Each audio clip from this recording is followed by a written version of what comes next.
Friends, मैं हूं आपका mathematics mentor Kartik Patel and आज हम पढ़ने वाले हैं स्टैंडर्ड 11।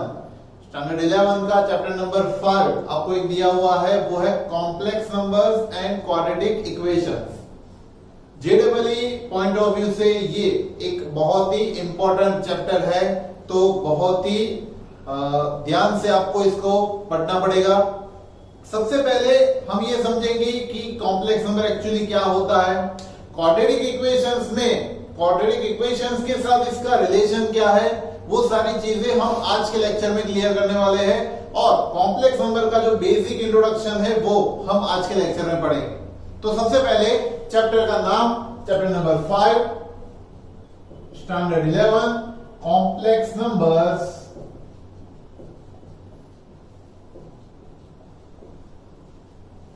and quadratic equations।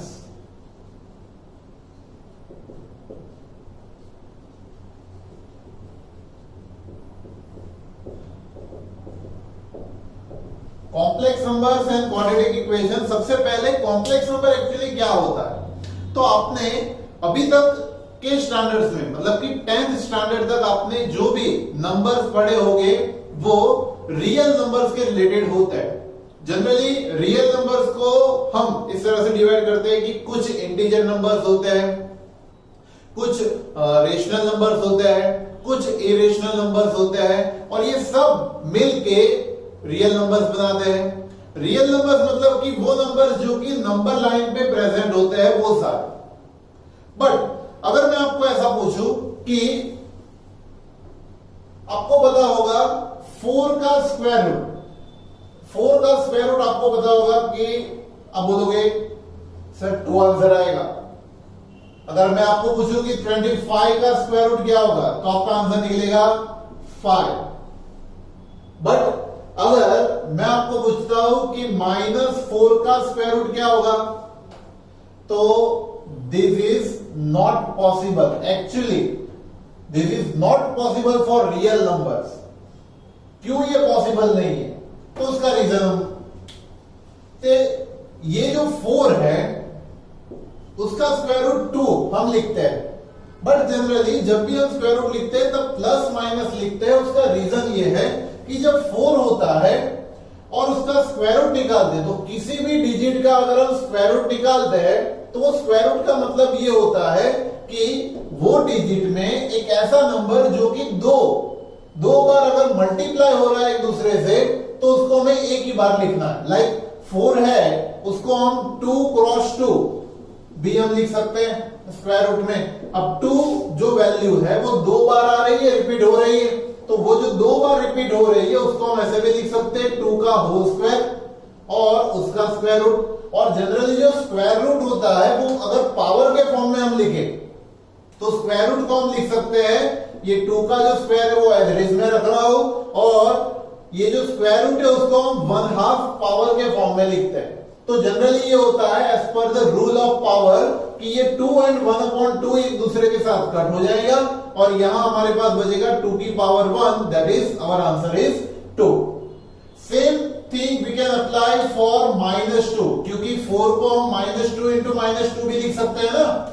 4 को अगर हम लिखने जाए तो वो -2 into -2 भी हम लिख पाएंगे इसको। अगर उसका स्क्वायर रूट होगा तो सेम टर्म्स यहां पे आएंगे, -2 का स्क्वायर होगा, उसका स्क्वायर रूट करेंगे, -2 के स्क्वायर की 1/2 पावर करेंगे, और ये पावर एक दूसरे के साथ कट हो जाएगी, बचेगी हमारे पास -2 की 1 power, that is our answer -2।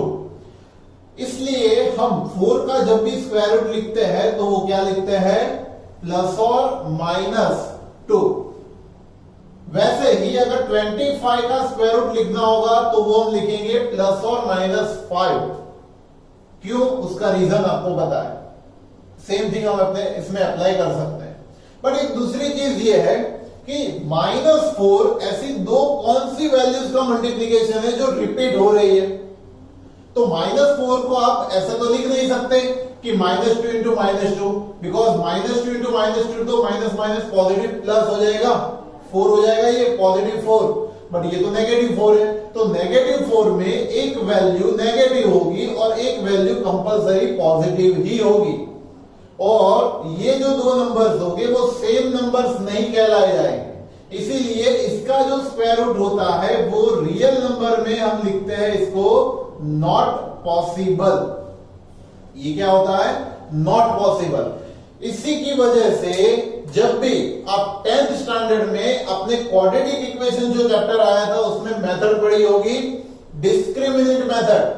Discriminant में आप डी फाइंड करते थे, डी का फॉर्मूला होता था बी स्क्वायर माइनस 4ac, और डी की वैल्यू के ऊपर से आप डिसाइड करते थे कि नेचर ऑफ रूट्स क्या क्या होते हैं। लाइक डी अगर ग्रेटर देन 0 होता था तो आप लिखते थे roots are real and distinct, मतलब कि दो अलग अलग रूट्स आपको मिलते थे एक्स के।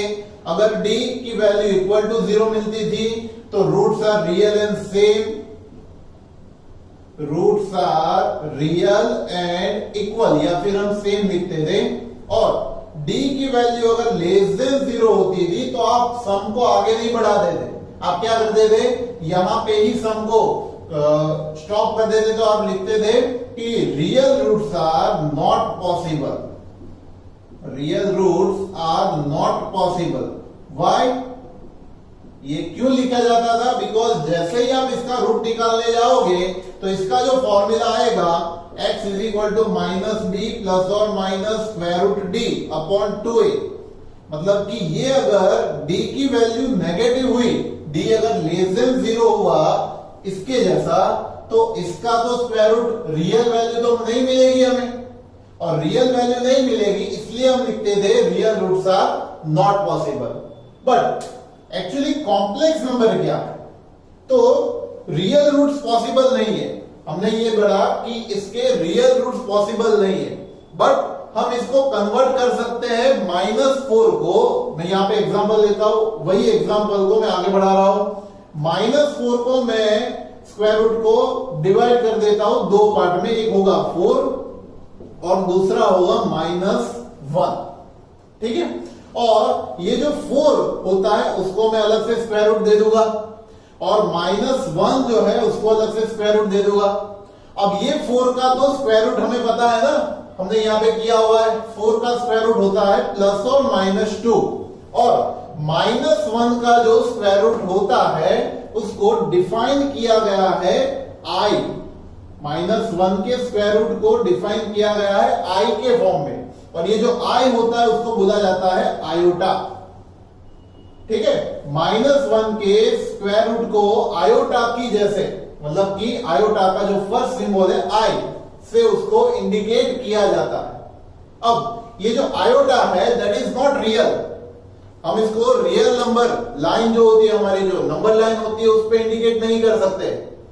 ये वैल्यू को हम नंबर लाइन पे इंडिकेट नहीं कर सकते, बिकॉज इट इज इमेजिबल, मतलब कि हमने इसको इमेजिन किया है कि ये सपोज ऐसा होगा, ठीक है। ये एक्चुअली नंबर एग्जिस्ट नहीं होगा, ठीक है। सो ये नंबर को बताया जाता है इमेजिनरी नंबर। इसको क्या बोला जाता है? ऐसे जो आयोटा वाले जो नंबर्स मिलते हैं उसको बोला जाता है इमेजिनरी नंबर्स।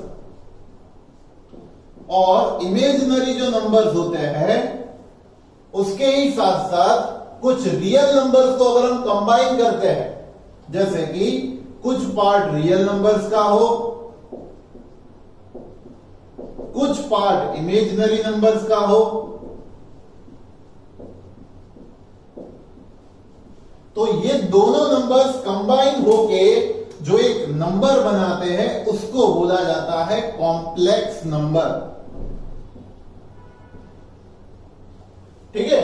सो अब आपको थोड़ा बहुत आइडिया आया होगा कि complex number is the combination of real numbers and imaginary numbers. So इसको एक एग्जांपल के जैसे हम बताए तो ए सपोज की कोई रियल नंबर है, बी सपोज की कोई इमेजिनरी नंबर है, बट इमेजिनरी नंबर में हमें आयोटा इंडिकेट करना जरूरी होता है। तो a plus b i is the complex number, और उसको कॉम्प्लेक्स नंबर को z, कैपिटल Z से इसको इंडिकेट किया जाता है। So capital Z complex number equal to a plus b i, in which a is the real part and b is the imaginary part. I is stand for iota. ठीक है, तो इसके ऊपर से आपको पता चला होगा कि ये एक्चुअली कॉम्प्लेक्स नंबर क्या होता है। ठीक है, तो ये कॉम्प्लेक्स नंबर है जिसका मतलब कि नेगेटिव साइन वाली वैल्यूज का हम स्क्वायर रूट फाइंड नहीं कर पाते थे, वो स्क्वायर रूट को हमने इमेजिन कर लिया, that is the iota, that is our imaginary part, और अपने real part and imaginary part को कंबाइन करके जो एक नंबर फॉर्म हुआ, that number is called as complex number. आ रहा है समझ में? नाउ अब इसके ऊपर से पावर ऑफ आयोटा, आयोटा की पावर, पावर ऑफ आई के बारे में हमें समझना है। इसके ऊपर से जेडबलई में बहुत सारे क्वेश्चंस पूछे जाते हैं। ये जो मैं करवा रहा हूं पावर ऑफ आई बहुत ही इंपॉर्टेंट है। आई की जो पावर है वो क्या क्या हो सकती है, जैसे कि आई अकेला होता है, मतलब कि कुछ पावर नहीं होती तो वो आई के फॉर्म में ही रहता है। अब आई जो है वो एक्चुअली है क्या? आई का मतलब क्या होता है? I is the root of -1, i is the root of -1। But अगर हम इसको स्क्वायर करेंगे दोनों साइड तो ये -1 स्क्वायर रूट का भी स्क्वायर हो जाएगा। अब आपको भी पता है कि स्क्वायर रूट का अगर स्क्वायर होगा तो ये क्या होगा? स्क्वायर रूट निकल जाएगा, तो हमारे पास मिलेगा क्या? आई स्क्वायर इक्वल टू -1। तो याद रखना आप कि आई स्क्वायर होता है -1। जहां जहां पे आई स्क्वायर की वैल्यू आती है वो वैल्यू आपको रख देनी है -1। ठीक है, नाउ नेक्स्ट अभी आगे बढ़ते हैं आई क्यूब, आई की 3 पावर पे। आई की 3 पावर को हम लिख सकते हैं आई स्क्वायर इंटू आई, राइट और रॉन्ग? बट आई स्क्वायर की तो वैल्यू हमने अभी डिफाइन की, आई स्क्वायर इज -1 इंटू आई, तो -1 इंटू आई हम लिख सकते हैं माइनस आयोटा। और i⁴ की अगर हम बात कर रहे तो ये होगा आई स्क्वायर इंटू आई स्क्वायर। अब आई स्क्वायर होता है हमारा -1 इंटू -1, तो ये क्या हो जाएगा? Minus minus plus +1। अब नेक्स्ट अभी आगे बढ़े, i⁵ की अगर बात करें तो i⁵ को हम लिख सकते हैं i⁴ इंटू आई, तो ये होगा i⁴ की वैल्यू तो 1 अभी हमने डिफाइन की, i⁴ इक्वल टू 1 इंटू ये होगा i, तो that is only i⁵ equal to i. तो इस तरह से जैसे जैसे आगे बढ़ते जाएंगे i⁶ वापस से i⁴ इंटू आई स्क्वायर लिख सकते हैं। अब i⁴ +1 होता है, ये +1 इंटू आई स्क्वायर होता है -1, तो ये आंसर आएगा -1। i⁵ is -1। ठीक है, सो जैसे जैसे आप आगे बढ़ते जाओगे यही वैल्यूज रिपीट होगी, i -1 वापस से -i वापस से +1, तो ये वैल्यूज कंसिडरेबली रिपीट हो रही है। जैसे जैसे पावर में आप आगे बढ़ते जाओगे वैसे वैसे ये वैल्यूज रिपीट होगी। तो ये मेन आपको 4 वैल्यूज याद रखनी है, बाकी की वैल्यूज तो आप i⁴ की ऊपर से आइडेंटिफाई कर सकते हो। ठीक है, जैसे कि अगर हमें ऐसा पूछा हो कि find the value of i⁵ अब ये कहां तक जाएगा 563, तो आपको इसमें क्या करना है कि 4 के मल्टीपल में इसको कन्वर्ट करना है। मतलब कि आप क्या करोगे, 563 को 4 से डिवाइड करोगे, सो इट इज 4 1 जा 4 1 6 4 4 जा 16 0 और रिमाइंडर बची हमारी 3। सो यहां पे हम आगे नहीं बढ़ सकते, पॉइंट में भी हमें आगे बढ़ना नहीं है, ये 0 यहां पे रखना पड़ेगा। अब तो हम इसको ऐसा लिख सकते हैं कि i⁴ की 140 पावर, समझ रहे हो? i⁴ उसकी 140 पावर क्या होगी, 14 4 जा 56 560 और इंटू i⁵ अब भाई ये वैल्यू तो हमारी 1 ही है, i⁴ तो 1 ही है, 1 की चाहे आप जितनी भी पावर लगा लो वो 1 ही रहने वाला है, और ये i³ होता है -i। तो इनडायरेक्टली ये जो वैल्यू है वो 1 की चाहे जितनी पावर 1 ये होगी माइनस आई, तो इसका आंसर मिलेगा minus iota. So i raise to 563 is minus iota. कैसे हमने फाइंड किया, पता चला आपको? कोई भी अगर वैल्यू होती है उसको 4 पावर में आप कन्वर्ट करो, 4 के मल्टीपल में कन्वर्ट करो, बिकॉज इट इज 1। तो 1 के साथ कोई भी आपको पावर मिलेगी, कोई भी मल्टीप्लाई मिलेगा, वो उसका आंसर होगा। और एक दूसरी चीज मैं आपको यहां पे बता दूं कि ये जो आई की जो पावर है, मतलब कि आई करे या i square, i cube plus i raise to 4 करे, इन सबका अगर हम एडिशन करते हैं तो ये 0 मिलेगा। कैसे चेक कर लो, ये आई स्क्वायर क्या है -1, आई क्यूब है -आई रेज़ टू 4 है 1, ये 1 से कट हो जाएगा, आई से कट हो जाएगा, मिलेगा 0। तो इसका मतलब ये है कि अगर 4 सब्सिक्वेंट टर्म्स आ रहे हैं आई की पावर के, अगर 4 टर्म्स कंटिन्यूअसली आ रहा है, जैसे कि आई की 1 power 2 power 3 power 4 power, then उसका आंसर 0 ही होगा। उसको हम ऐसे भी लिख सकते हैं कि i raise to k plus i raise to k plus 1 plus i raise to k plus 2 plus i raise to k plus 3 equal to always becomes 0। ठीक है, तो ये इसका मतलब ये हुआ कि आई की 4 टर्म अगर कंटिन्यूअसली पावर में एडिशन हो रही है तो उसका आंसर हमें 0 ही मिलने वाला है, याद रखना ये। तो ये सारी चीजें, ये जो लॉजिक मैंने आपको सिखाया है, ये जेईई के एग्जाम में जो सम्स पूछे जाते हैं कॉम्प्लेक्स नंबर में, इसमें ये यूजफुल होगा। ठीक है, सो ये जो कंसेप्ट अभी हमने समझा है, बोर्ड पे जो मैंने लिखा है वो वीडियो पॉज करके आप इसको नोट डाउन कर लीजिए। अभी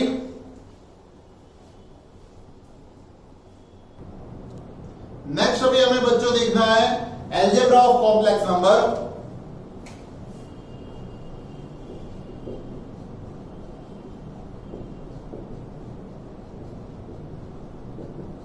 अब कॉम्प्लेक्स नंबर क्या होता है ये तो हमने अभी देखा कि रियल एंड इमेजिनरी पार्ट का अगर कॉम्बिनेशन हम करेंगे so it becomes the complex number a plus b i.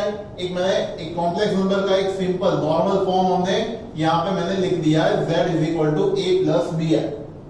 अब सपोज कि हमारे पास 2 कॉम्प्लेक्स नंबर है z1 z2 और एक तीसरा भी ले लेते हैं z3, जरूरत पड़ेगी इसकी। और इनका अगर हम एडिशन करें, सब्ट्रैक्शन करें, मल्टीप्लिकेशन करें, डिवीजन करें तो क्या क्या चेंजेस होते रहते हैं और उसके रूल्स क्या है, वो हमें ये टॉपिक में पढ़ना है। अलजेब्रा ऑफ कॉम्प्लेक्स नंबर में सबसे पहला जो टॉपिक हम ले रहे हैं वो है एडिशन का। So first topic is addition.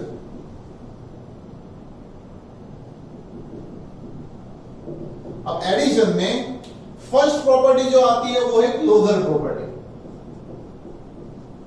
अब क्लोजर प्रॉपर्टी का मतलब ये होता है कि 2 complex number z1 and z2 का अगर आप एडिशन करोगे तो उसका जो आंसर मिलेगा that will become also a complex number. ऐसा कभी नहीं होगा कि कॉम्प्लेक्स नंबर को ऐड करने पर वो रियल नंबर बन जाएगा या इमेजिनरी नंबर बन जाएगा, वो ऑलवेज कॉम्प्लेक्स नंबर के फॉर्म में ही होगा।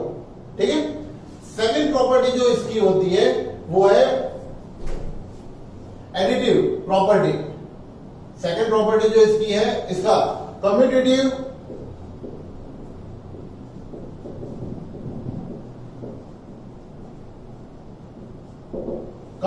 प्रॉपर्टी है। कम्यूटेटिव प्रॉपर्टी का मतलब ये होता है कि इसका अगर हम इस तरह से करें कि z1 plus z2 plus z3 है, तो इन दोनों का अगर हमने ग्रुप बनाया है, उसका समेशन अगर हम z3 के साथ कर रहे हैं तो z1 plus z2 plus z3 करेंगे, उसके साथ भी हम इसको मल्टीप्लाई कर सकते हैं। मतलब कि इसका सम हम अलग से करके z1 के साथ करेंगे तो भी ये इक्वल ही मिलेगा। ठीक है, इसके बाद जो प्रॉपर्टी आती है कम्यूटेटिव, ये हमने जो लिखा वो एसोसिएटिव प्रॉपर्टी है। उसके बाद कम्यूटेटिव आती है, ये एसोसिएटिव प्रॉपर्टी हमने लिखी। उसके बाद कम्यूटेटिव प्रॉपर्टी का मतलब ये होता है कि आप Z1 प्लस Z2 करोगे या फिर Z2 प्लस Z1 करो, दोनों का आंसर सेम मिलेगा। ठीक है, इसके बाद नेक्स्ट जो प्रॉपर्टी आती है वो है एग्जिस्टेंस ऑफ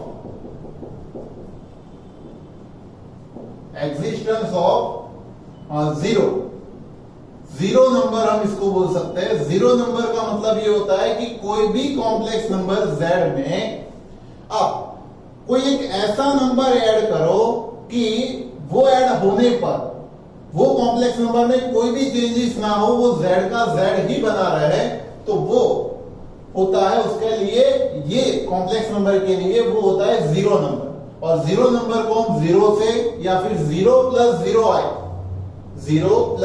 आई से भी हम उसको कंसीडर कर सकते हैं।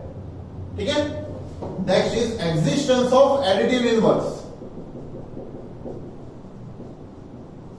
Existence of additive inverse, additive inverse का मतलब ये होता है कि Z में आप क्या ऐड करोगे तो उसका आंसर हमें जीरो मिलेगा। तो Z में उसका जो अपोजिट होता है, मतलब कि negative complex number minus Z अगर हम ऐड करेंगे तो उसका आंसर हमें जीरो मिलेगा। ये जो माइनस Z है उसको बोलते हैं उसका एडिटिव इनवर्स। ठीक है, तो ये 5 प्रॉपर्टी हमें एडिशन के लिए याद रखनी है। इसके जैसी सब्ट्रैक्शन में भी हम अप्लाई कर सकते हैं, लेकिन सारी की सारी प्रॉपर्टी सब्ट्रैक्शन के लिए अप्लाई नहीं होगी। ठीक है, जैसे कि ये Z1 माइनस Z2 करे तो Z2 माइनस Z1 करे, दोनों सेम नहीं मिले, ये होगा। क्लोजर प्रॉपर्टी अप्लाई हो रही है, Z1 माइनस Z2 वो इक्वल होगा, मतलब कि कॉम्प्लेक्स नंबर ही मिलेगा हमें। यहां पे भी हमें ये एसोसिएटिव प्रॉपर्टी भी इसके साथ कंबाइन नहीं होगी। तो सब्ट्रैक्शन में कुछ ही इसमें से प्रॉपर्टी क्लियर हो पाएगी। तो सब्ट्रैक्शन भी अगर आपको समझना है, तो सब्ट्रैक्शन में हमें इतना याद रखना है कि Z1 माइनस Z2 उसको हम ऐसे भी लिख सकते हैं Z1 प्लस माइनस Z2। ठीक है, सो कहीं ना कहीं इसमें Z1 प्लस Z2 के फॉर्म में ही आया, तो ये एडिशन प्रॉपर्टीज भी हम इसमें अप्लाई कर सकते हैं। ठीक है, इसके बाद आती है मल्टीप्लिकेशन प्रॉपर्टी।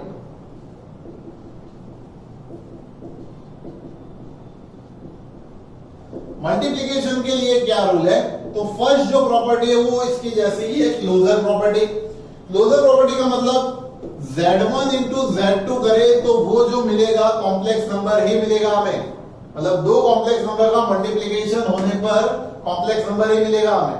सेकंड चीज ये है एसोसिएटिव लॉ, इसके जैसा Z1 into Z2 into Z3 करे, इन दोनों का ग्रुप बनाए, या फिर Z1 into Z2 into Z3 करे, इन दोनों का ग्रुप बनाए, तो वो दोनों सेम वैल्यूज ही हमें मिलेगी।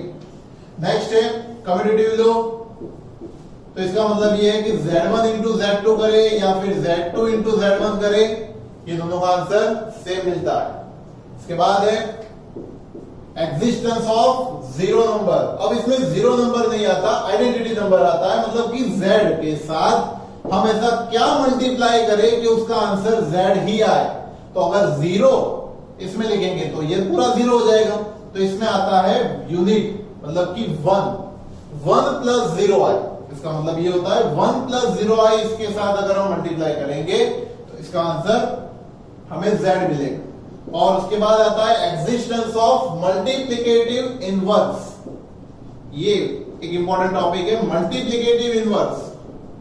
अब मल्टीप्लिकेटिव इनवर्स का मतलब क्या होता है कि Z into 1 upon Z equal to 1 होना चाहिए, बट ये जो 1 अपॉन Z होता है उसको बोला जाता है मल्टीप्लिकेटिव इनवर्स, उसको Z इनवर्स से भी इंडिकेट किया जाता है।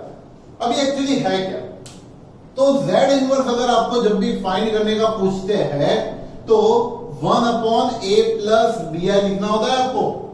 अब डिनोमिनेटर में जब कभी भी I वाला टर्म आता है तो उसका हमें कॉन्जुगेट लेना पड़ता है। इसका मतलब यह है कि आप इसको माइनस साइन से मल्टीप्लाई एंड डिवाइड करना है आपको, मतलब कि आई वाले टर्म की साइन चेंज करके आपको इसको मल्टीप्लाई एंड डिवाइड करना है। सो ये न्यूमरेटर में a माइनस बी आई बन जाएगा, डिनोमिनेटर में एक बार प्लस एक बार माइनस, फैक्टर होगा इसका a square minus b square i square. अब आई स्क्वायर तो आपको पता है आई स्क्वायर की वैल्यू होती है 1, सो इसको हम लिख सकते हैं a minus b i upon a square plus b square. तो ये जो मिलता है वो बोला जाता है multiplicative inverse. It is the multiplicative inverse of a complex number z a plus b i. ठीक है, सो इतने इसकी जो प्रॉपर्टीज है वो आपको याद रखनी है। वीडियो पॉज करके इसको नोट डाउन कर लीजिए। नेक्स्ट अभी बच्चों, नेक्स्ट टॉपिक है अपना conjugate of complex number. Conjugate of complex number, complex number का conjugate.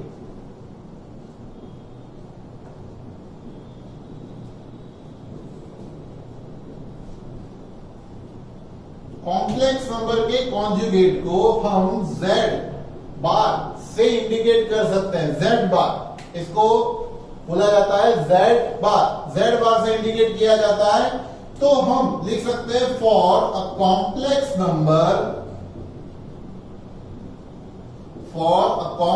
Number z is equal to a plus b I.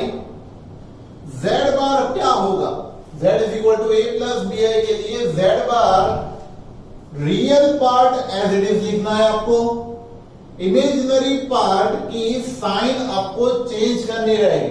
Imaginary part जो भी दिया हो उसकी साइन अगर हम चेंज कर लेंगे तो जो कॉम्प्लेक्स नंबर मिलेगा that is the conjugate of a complex number. ठीक है, अब हम बात करते हैं एग्जाम्पल की। तो जैसे कि z अगर हमें 3 प्लस 2i दिया है तो इसका कॉन्जुगेट होगा 3 माइनस 2i, राइट। दूसरा एक ले लेते एग्जांपल, z अगर -3 माइनस 2i दिया है तो z हमें लिखना पड़ेगा -3 प्लस 2i। क्या किया, समझ में आया? रियल पार्ट को हमें चेंज नहीं करना है, ओनली जो उसका इमेजिनरी पार्ट है उसकी ही साइन हम चेंज करेंगे। नेगेटिव है तो हम उसकी साइन को चेंज करके पॉजिटिव कर देंगे। आ रहा है समझ में? सो ये एक याद रखना है आपको, कॉन्जुगेट ऑफ कॉम्प्लेक्स नंबर। अब बात करते हैं z अगर z बार के साथ, मतलब कोई कॉम्प्लेक्स नंबर उसके कॉन्जुगेट के साथ ही मल्टीप्लाई अगर होता है तो इसका रिजल्ट क्या मिलता है। तो याद रखना z is equal to a plus b i है हमारे पास, कॉन्जुगेट है हमारे पास a माइनस बी आई। अगर इन दोनों का प्रोडक्ट करेंगे तो एक बार प्लस एक बार माइनस फैक्टर लगेगा, तो ये आएगा a square minus b i का स्क्वायर, तो ये आएगा a square minus b square i square. अब आई स्क्वायर होता है -1 तो ये माइनस माइनस प्लस 1 हो जाएगा, तो ये आएगा a square plus b square. तो इसको हम नॉर्मल लैंग्वेज में इस तरह से लिख सकते हैं, रियल पार्ट का स्क्वायर एंड इमेजिनरी पार्ट का स्क्वायर। ये होगा z इंटू जेड बार की वैल्यू क्या होती है, रियल पार्ट का whole square and imaginary part का। मॉड्यूलस ऑफ कॉम्प्लेक्स नंबर हम समझते हैं, मॉड्यूलस कॉम्प्लेक्स नंबर का modulus of a complex number. अब मॉड्यूलस मतलब कि इसका मोड होता है, z का अगर मॉड्यूलस होता है तो वो होता है under root of a square plus b square. तो यही चीज तो हमें यहां पे मिली थी, क्या ये a square plus b square only है, स्क्वायर रूट नहीं है। तो हम इसको ऐसे लिख सकते हैं कि it is the modulus of z उसका होल स्क्वायर। तो इनडायरेक्टली ये यही हुआ ना, z into Z bar equal to modulus of z का होल स्क्वायर, वही चीज हुई।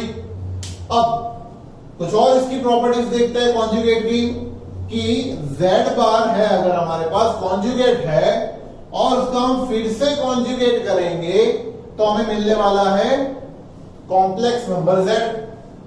ठीक है, अब इसके ही साथ साथ अगर z प्लस z बार करे तो क्या मिलेगा, z माइनस z बार करे तो क्या मिलेगा।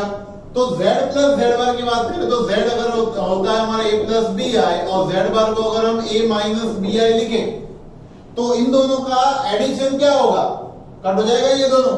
तो इसका आंसर मिलेगा हमें 2a। 2a का मतलब ये होता है 2 times of real part of z, 2 times of real part of z।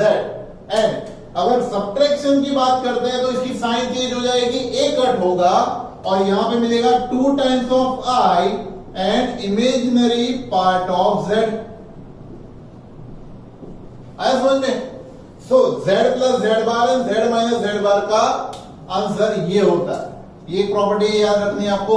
इसके साथ साथ अगर मल्टीप्लीकेशन में कॉन्जुगेट होता है एक साथ तो हम उसको ऐसे भी करें तो भी चलता है। एडिशन सब्ट्रैक्शन की बात करें तो z1 प्लस z2 का पूरा एक साथ होता है तो z1 प्लस और माइनस z2 का मॉड्यूलस, इस तरह हम लिख सकते हैं।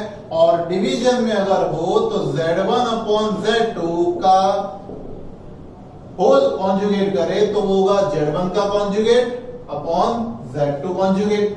सो इस तरह से हम कॉन्जुगेट की प्रॉपर्टीज को आइडेंटिफाई कर सकते हैं।